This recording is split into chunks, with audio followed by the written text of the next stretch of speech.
ಮೂರು ರೀತಿಯಾದಂತಹ ಸೃಷ್ಟಿಯನ್ನ ಮಾಡಿದ್ದೇನೆ ನಾನು ಈ ಜಗತ್ತಿನಲ್ಲಿ ಅಂತ ಭಗವಂತ ತಾನು ಭಗವದ್ಗೀತೆಯಲ್ಲಿ ಹೇಳ್ಕೊಂಡ. ಏನು? ಸಾತ್ವಿಕ, ರಾಜಸ ಮತ್ತು ತಾಮಸ. ಸಾತ್ವಿಕಕ್ಕೆ ನಾನು ಒಂದು ಎಕ್ಸಾಂಪಲ್ ಕೊಟ್ಟು ಹೇಳ್ತೇನೆ, ಹೆಸರು ಹಿಡಿದು ಹೇಳ್ತೇನೆ. ಡಾಕ್ಟರ್ ಪ್ರಾಣದೇವ ಉಪಾಧ್ಯಾಯರು ಅಂತ ಒಬ್ಬರಿದ್ದಾರೆ ನಮ್ಮ ಕುಂಬಾಶಿ ಮಠದ ಪಕ್ಕದಲ್ಲಿ.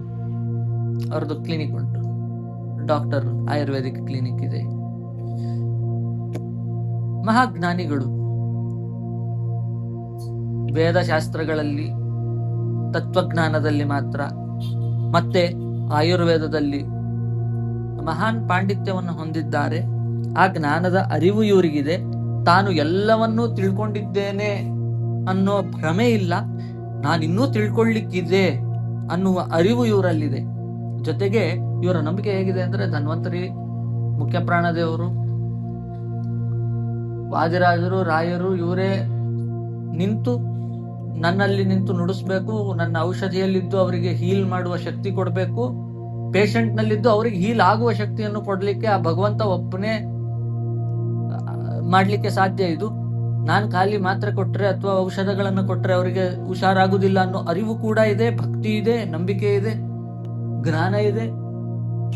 ಇದಕ್ಕೆ ಸಾತ್ವಿಕವಾದ ಜೀವನದ ಶೈಲಿ ಅಂತ ಕರಿಬಹುದು. ಇಂತಹ ಸಾತ್ವಿಕರನ್ನ ನಮಗೆ ಪರಿಚಯ ಮಾಡಿಕೊಟ್ಟ ನಮ್ಮ ಬಾಳಗಾರ ಮಠದ ಸ್ವಾಮಿಗಳು. ನನಗೂ ಮತ್ತು ಪ್ರಾಣದೇವ ಉಪಾಧ್ಯಾಯರಿಗೂ ಭಾರಿ ಒಳ್ಳೆ, ಒಬ್ಬರ ಮೇಲೆ ಒಬ್ಬರಿಗೆ ಭಾರಿ ಪ್ರೀತಿ ವಿಶ್ವಾಸ ಇದೆ, ಗೌರವ ಇದೆ ನನಗೆ ಅವ್ರ ಮೇಲೆ. ಹಿರಿಯರು ಇವರು ಒಂದು ರೀತಿಯ ಜನ, ಸಾತ್ವಿಕರು ಅಂತ ಕರೀತೇವೆ. ಇನ್ನೊಬ್ಬರಿದ್ದಾರೆ, ಹೆಸರು ಬೇಡ, ನಂಬಿಕೆ ಇದೆ, ಹಾಗಾಗಿ ಹೋಗ್ತಾ ಇರುತ್ತೆ. ನಂಬಿಕೆ ಕಡಿಮೆ ಆಗ್ತಿದ್ದ ಹಾಗೆ ಭಕ್ತಿನೂ ಆಚೆ ಈಚೆ ಆಗ್ತಾ ಇರುತ್ತೆ. ಅರಿವು ಮಾತ್ರ ಇಲ್ಲ, ಜ್ಞಾನ ಅರ್ಧಂಬರ್ಧ ಉಂಟು. ಅದಕ್ಕೆ ಏನು, ತುಳಸಿ ಮಣ್ಣಿ ತೆಗೆದು ತಿರುಗಿಸುದು ಭಕ್ತಿ ಜಾಸ್ತಿ ಆದಾಗ. ಮತ್ತೆ ಕೆಲವು ದಿನ ತುಳಸಿ ಮಣ್ಣಿಯನ್ನು ತೆಗೆದು ರಾಯರ ಎದುರಿಗೆ ಇಡೋದು. ನಾನು ಈಗ ಜಪ ಮಾಡ್ಲಿಕ್ಕೆ ನನಗೆ ಪುರ್ಸೊತ್ತಿಲ್ಲ ಹೇಳು, ಯಾಕೋ ಮೂಡಿಲ್ಲ ಇವತ್ತು ಮಾಡ್ಲಿಕ್ಕೆ, ನಾಳೆ ಮಾಡುವ, ಬೇರೆ ಕೆಲ್ಸ ಕಾಯ್ತಾ ಉಂಟಲ್ಲ ಅಲ್ಲಿಗೆ ಹೋಗುದು. ನಾನಿದು ಒಳ್ಳೆದ ಕೆಟ್ಟದ ನಾನು ಜಡ್ಜ್ ಮಾಡ್ಲಿಕ್ಕಿಲ್ಲ. ಇನ್ನೊಬ್ಬ ಇದ್ದ, ನಮ್ಮ ಜೊತೆಗೆ ಇದ್ದವ. ಇವನ್ ಹೇಗೆ ಅಂದ್ರೆ, ನಂಬಿಕೆ ಯದ್ವಾ ಉಂಟು, ಏನು ದೇವರೇ ಒಂದು ಸಹಾಯ ಮಾಡ್ತಾನೆ, ಭಕ್ತಿ ಯದ್ವಾ ಉಂಟು, ಆದರೆ ಅರಿವೇ ಇಲ್ಲ. 60 ವರ್ಷ ಆಯ್ತು, ರಿಟೈರ್ಡ್ ಆಯ್ತು, ಆಮೇಲೆ ಪೂಜೆ ಮಾಡ್ಲಿಕ್ಕೆ ಶುರು ಮಾಡಿದ್ದು 4:15 ಎದ್ದು ಟಣ್ಣ ದೊಡ್ಡ ಗಂಟೆಯನ್ನು ಬಾರಿಸ್ಲಿಕ್ಕೆ. ಮಗ ಕೇಳ್ದ, ಆಮೇಲೆ 4 ದಿನ ಕೇಳ್ದ, 5ನೇ ದಿನ ಚಿಕ್ಕ ಗಂಟೆ ಒಂದನ್ನು ಗಿಫ್ಟ್ ಮಾಡಿದ.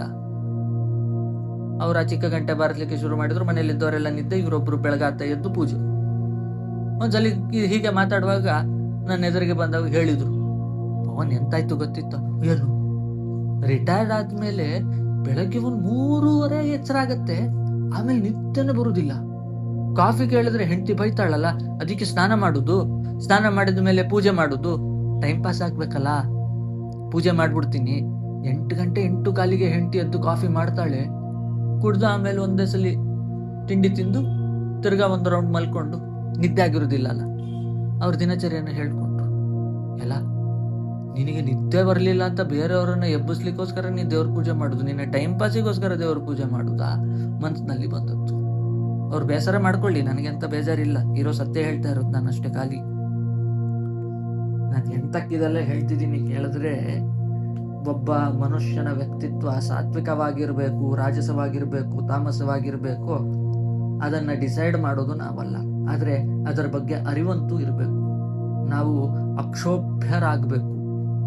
ನಮ್ಮ ಅಕ್ಷೋಭ್ಯ ರಾಮಪ್ರಿಯ ತೀರ್ಥರು ಹೇಳೋ ಹಾಗೆ ನಾವು ಅಕ್ಷೋಭ್ಯರಾಗೋಣ. ನಾವು ಅಕ್ಷೋಭ್ಯರಾಗಬೇಕು ಅಂದ್ರೆ ನಮಗೆ ಯಾವ್ಯಾವ್ದ್ರ ಮೇಲೆ ಅರಿವಿರ್ಬೇಕಪ್ಪ ಅಂದ್ರೆ, ಜ್ಞಾನದ ಮೇಲೆ ಅರಿವಿರ್ಬೇಕು. ನಾವು ಖಾಲಿ ನಂಬಿಕೆಯನ್ನು ತೋರಿಸೋದಲ್ಲ. ಕೆಲವು ಕಡೆ ತೋರಿಸ್ತಾರೆ, ಓ ನಮ್ಮ ದೇವರನ್ನ ಪೂಜೆ ಮಾಡಿ ನಿಮ್ಮ ರೋಗಗಳು ಹೋಗ್ತವೆ, ನಮ್ಮ ದೇವರನ್ನ ನಂಬಿ ನೀವು ಮೋಕ್ಷಕ್ಕೆ ಹೋಗ್ತೀರಾ, ನಮ್ಮ ದೇವರನ್ನ ನಂಬಲಿಲ್ಲ ಅಂದ್ರೆ ನೀವು ನರಕಕ್ಕೆ ಹೋಗ್ತೀರಾ. ಹೀಗೆಲ್ಲ ಸುಮ್ಮನೆ ನಂಬಿಕೆಯನ್ನು ಹುಟ್ಟು ಹಾಕುವುದು. ಈ ನಂಬಿಕೆಯಿಂದ ಭಯ ಬರ್ತದೆ. ಆ ಭಯದಿಂದ ಬರುವ ಭಕ್ತಿ ಬೇಡ ನಮಗೆ. ನಮಗೆ ಜ್ಞಾನದಿಂದ ನಂಬಿಕೆ ಬರಬೇಕು, ಆ ನಂಬಿಕೆಯಿಂದ ಭಕ್ತಿ ಬರಬೇಕು. ನಾನು ಅದಕ್ಕೆ ಹೇಳುದು, ಯಾವ್ಯಾವ ಪ್ಯಾರಾಮೀಟರ್ಸ್ ಅನ್ನ ನಾವು ನೋಡ್ಕೊಳ್ಬೇಕು ಅಂದ್ರೆ, ಫಸ್ಟು ನಮಗೆ ಅರಿವಿರ್ಬೇಕಾಗಿರುವುದು ಜ್ಞಾನ ನಮಗೆ ಎಷ್ಟಿದೆ ಅನ್ನೋದ್ರ ಬಗ್ಗೆ, ನನ್ನ ತಿಳುವಳಿಕೆ ಎಷ್ಟಿದೆ ಅನ್ನೋದ್ರ ಬಗ್ಗೆ. ಆ ತಿಳುವಳಿಕೆಯಿಂದ ನಮಗೆ ನಂಬಿಕೆ ಬರ್ತದೆ. ಅರ್ಧಂಬರ್ಧ ತಿಳುವಳಿಕೆ ಇತ್ತು ಅಂದ್ರೆ ನಂಬಿಕೆ ಅವಾಗ ಬಂದು ಹೋಗಿ ಆಗುವುದಾಗ್ತದೆ. ಜ್ಞಾನ ನಮಗೆ ನಂಬಿಕೆ ತರುವಂತಹದ್ದಾಗಿರ್ಬೇಕು. ಈ ಜ್ಞಾನ ನಮಗೆ ನಂಬಿಕೆಯನ್ನ ತರ್ತದೆ. ಆ ನಂಬಿಕೆಯಿಂದ ಬಂದಂತಹ ಭಕ್ತಿ ನಮ್ಮ ಹತ್ರ ಕೊನೆಯವರೆಗೂ ಉಳಿತದೆ.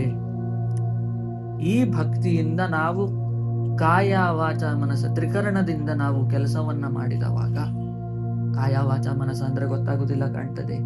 ಕಾಯ ಅಂದ್ರೆ ನಾವು ಮಾಡುವ, ನಮ್ಮ ಮೈಯನ್ನ ದಂಡಿಸಿ ಮಾಡುವ ಕೆಲಸಗಳು, ಬಿಹೇವಿಯರ್ ಅಂತ ಕರಿತೇವೆ. ವಾಚ ನಾವು ಆಡುವ ಮಾತುಗಳು, ಮನಸ ನಮ್ಮ ಯೋಚನೆಗಳು. ಮೈ, ಮಾತು, ಮನಸ್ಸು, ಈ ತ್ರಿಕರಣಗಳಿಂದ ನಾವು ಸಾತ್ವಿಕರಾಗ್ಲಿಕ್ಕೆ ಸಾಧ್ಯ ಆಗ್ತದೆ. ಅದರಿಂದ ನಮಗೆ ಯಾವುದೇ ಸಮಸ್ಯೆಯಲ್ಲಿದ್ದರೂ ಆ ಸಮಸ್ಯೆಯ ಬಗ್ಗೆ ನಮಗೆ ಅರಿವನ್ನ ಕೊಡ್ತದೆ. ಒಂದು ನಂಬಿಕೆ ಇರುತ್ತೆ, ಅರಿವು ನಮಗೆ ಜ್ಞಾನ ನಮಗೆ ಅರಿವನ್ನ ಕೊಡುತ್ತೆ. ಆ ಅರಿವಿನಿಂದ ನಮಗೆ ನಂಬಿಕೆ ಬರುತ್ತೆ. ಏನು? The situation in which you are right now is not permanent. ಇದು ಶಾಶ್ವತ ಅಲ್ಲ ಮಗು, ಇದು ಬದಲಾಗ್ತದೆ. ಭಗವದ್ಗೀತೆಯಲ್ಲಿ ಕೃಷ್ಣ ಹೇಳಿದ ಮಾತು, ಪಾಸಿಂಗ್ ಕ್ಲೌಡ್ ತರ ಎಲ್ಲ ಹೊರಟೋಗತ್ತೆ. ಈಗಿತ್ತು ಈಗಿಲ್ಲ. ನೋಡು, ದ್ರೋಣಾಚಾರ್ಯ ಇದ್ರು, ಈಗಿಲ್ಲ. ನಾರಾಯಣಾಸ್ತ್ರ ಇತ್ತು, ಈಗಿಲ್ಲ. ಭೀಮಸೇನನ ರಥ ಇತ್ತು, ಈಗಿಲ್ಲ. ಹೊಸದೊಂದು ಬಂತು. ಹಾಗೆ ನಮ್ಮ ಸಮಸ್ಯೆಗಳು ಇತ್ತು, ಇಲ್ಲದಂತಾಗ್ತವೆ. ಇಲ್ವೇ ಇಲ್ಲ ಅನ್ಕೊಂಡ್ರೆ ಏನೋ ಒಂದು ಹೊಸದಾಗಿ ಸೃಷ್ಟಿ ಆಗತ್ತೆ ಅನ್ನೋ ಅರಿವು ನಮಗ್ ಬರುತ್ತೆ. ಆ ಅರಿವು ನಮಗೆ ಒಂದು ನಂಬಿಕೆಯನ್ನ ಕೊಡುತ್ತೆ. ಇದೇನು ಪರ್ಮನೆಂಟ್ ಆಗಿ ನಮ್ಮ ಒಟ್ಟಿಗಿರೋದಕ್ಕೆ ಬಂದಿರೋದಲ್ಲ ಅನ್ನೋ ಒಂದು ಅರಿವು ಕೊಡುತ್ತೆ. ಯಾವಾಗ ನಮಗೆ ಸರಿಯಾದ ಭಕ್ತಿ ಇದ್ದವಾಗ ಮಾತ್ರ. ನಾವು ಮಕ್ಕಳಿಗೆ ಏನ್ ಹೇಳ್ಕೊಡ್ಬೇಕು ಅನ್ನೋದು ಇವಾಗ ಜಳ ಅಂತ ಅರ್ಥ ಆಯ್ತು ಕಾಣಿಸ್ತದೆ. ನಾವು ಇದಕ್ಕೆ ಭಾರಿ ಪ್ರಯತ್ನಗಳನ್ನ ಪಡ್ತಾ ಇದ್ದೇವೆ. ಇದೇ ನಿಟ್ಟಿನಲ್ಲಿ ಪೇರೆಂಟಿಂಗ್ ಅನ್ನು ಮಾಡಿದ್ರೆ ನಮ್ಮವರ ಅವಶ್ಯಕತೆ ಮುಂದಿನ ಪೀಳಿಗೆಗೆ ಬರ್ದೇ ಇರಲಿ. ನನಗೆ ಕ್ಲೈಂಟ್ಸ್ ಇಲ್ಲ ಅಂದ್ರೂ ಪರವಾಗಿಲ್ಲ, ಒಂದು ಸಮಾಜ ಒಳ್ಳೆಯ ದಾರಿಯಲ್ಲಿ ನಡೀತಾ ಇದೆ ಅನ್ನುವಾಗ ನಮಗೆ ಅದರಿಂದ ಒಂದು ಖುಷಿ ಇದೆ. ಈ ಅರಿವು ಭಾರಿ ಮುಖ್ಯ. ಇದನ್ನ ಮಕ್ಕಳಿಗೆ ಕೊಡ್ರಿ, ಅದು ಜ್ಞಾನವನ್ನ ಕೊಡಿ. ಸರಿಯಾದ ಜ್ಞಾನದಿಂದ ಅವರಿಗೆ ನಂಬಿಕೆ ಬರಬೇಕು, ಆ ನಂಬಿಕೆಯಿಂದ ಅವರಿಗೆ ಭಕ್ತಿ ಬರಬೇಕು. ಅದರಿಂದ ತ್ರಿಕರಣ ಶುದ್ಧಿ ಆಗ್ತದೆ. ಅವಾಗ ಸಾತ್ವಿಕವಾದ ಜೀವನವನ್ನ ನಡೆಸಬಹುದು. ಶ್ರೀಕೃಷ್ಣ ಅರ್ಪಣಮಸ್ತು.